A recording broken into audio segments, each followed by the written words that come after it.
According to legend, the first sighting of the zombie pigmen came in one of two forms. The first tells of a rousing battle between elves and dwarves, during which a portal appeared out of nowhere, there on the battlefield with them, having been opened from within, and that the zombie pigmen came pouring out, with bloodlust in their veins.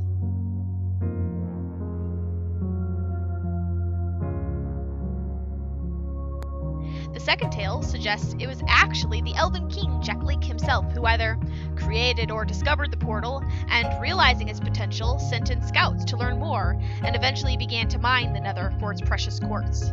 It was, of course, only then that the zombie pigmen, who had previously been unconcerned with the existence of the overworld, began to fight for the extinction of mankind.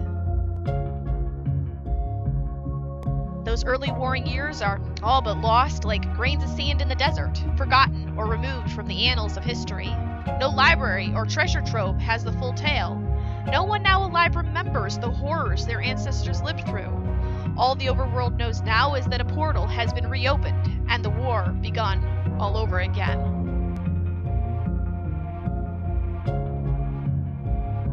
But one thing for which even the oldest legends say naught is what the inside of those portals is truly like.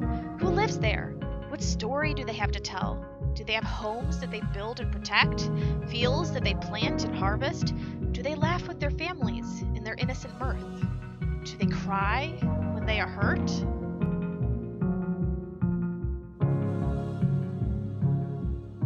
Or are they only the mindless drones that the overworlders perceive them to be, driven by that fabled bloodlust and the whisper of rumors about their blaze overlords? Do they rush out the gates of the underworld with vengeance on their breath? Or here too, are they merely the oppressed, forced into servitude, into a life they did not choose?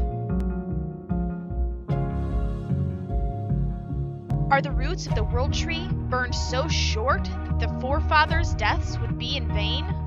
For in this discordant blindness do those who seek, who keep, and who replant truly not recognize the fallacy of their mission? For what treant or wealth of the overworld could possibly protect from their greatest enemy of all, the unknown? For every coin has two sides, and every war two losers. If every battle is fought with ignorance, then every future is doomed to repeat it. And in the eye of this storm, there raises the quandary: what can be done to fix it? Does one press on in the footsteps of their ancestors? Or does one sit in quiet resolve under brilliantly shooting stars and ponder the mysteries within that darkened arch?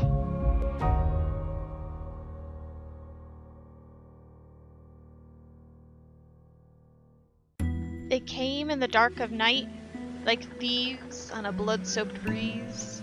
I still recall the cold fear that settled in my bones and could not be shaken. The cloud of fire billowed and spread like fever, masking my starlit sky.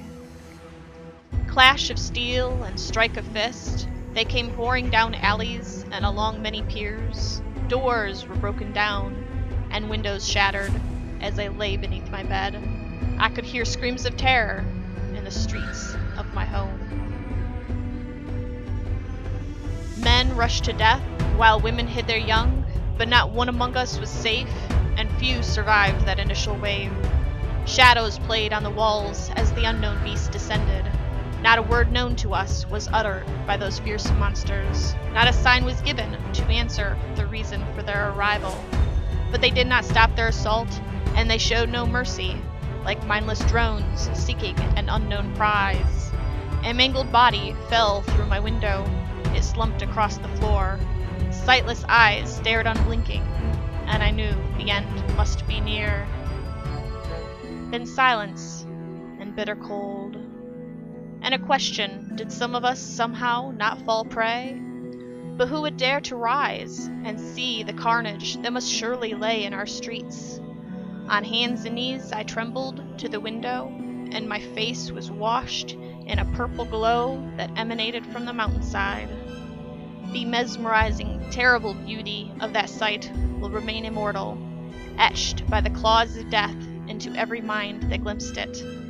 A vision that all would take to their graves, that would haunt their dying days.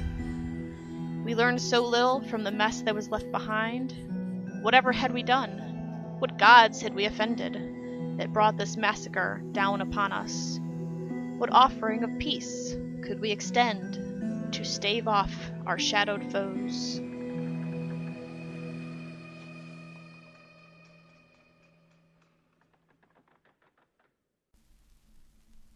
Breathe life into me.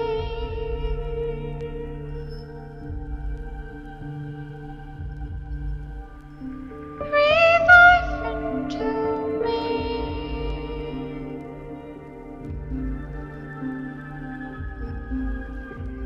Breathe life into me.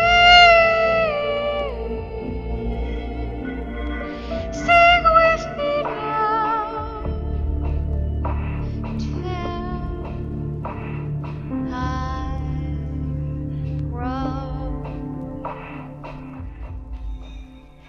Breathe life into me.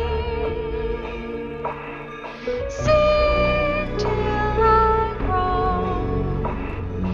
Laugh amidst my leaves. Hope for tomorrow.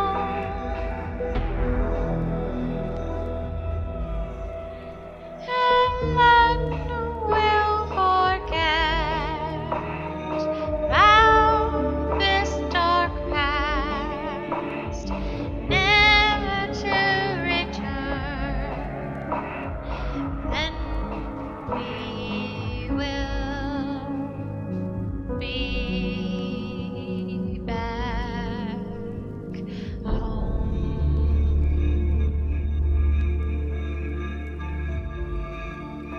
Listen, my child, to my heartbeat.